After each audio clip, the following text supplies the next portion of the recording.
പൂട്ടി തുറക്കുമ്പോഴത്തിന് എങ്ങോട്ടെങ്കിലും ഒന്ന് കറങ്ങാൻ പോണല്ലോ. അപ്പൊ പിന്നെ കടലിക്ക് പോവാ വിചാരിച്ചു. അങ്ങനെ ഉച്ചപ്രാന്ത് മൂത്ത ഞങ്ങള് നട്ടുച്ചക്ക് കടലിലെത്തി. ചൂട് സഹിക്കാൻ പറ്റാത്തത് കൊണ്ട് ഞങ്ങള് വണ്ടി കയറി ഫുഡ് തിന്നാൻ വേണ്ടി ഇറങ്ങി.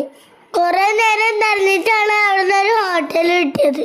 ചോറും സാമ്പാറും ഉപ്പേരികളും അച്ചാറും പപ്പടം മീനും കൂട്ടി ചോറുന്നു. നോൺ വെജ് മാത്രം തിന്നണ. ഇന്ന് മാമൻ പ്ലിങ് അയച്ചിരുന്നു. അങ്ങനെ ഒരു 3 മണിയൊക്കെ ആയപ്പോ ഞങ്ങൾ പിന്നെയും കടലിൽ പോയി. പിന്നെ ഒന്നും നോക്കിയില്ല. ഡ്രസ്സൊക്കെ ഒരു കടലിക്ക് എടുത്ത് ചാടി. കുറെ നേരം കടയിൽ കുളിച്ചു. ഒരു 5:30 കരയത്ത് കയറി ഇരുന്ന് ഉണങ്ങാൻ വേണ്ടി ഇരുന്നു. അപ്പണ്ടൊരു കുട്ടി പമ്പരം കൊണ്ട് വന്നിക്കണു. അപ്പൊ അത് അങ്ങോട്ട് മേടിച്ചു.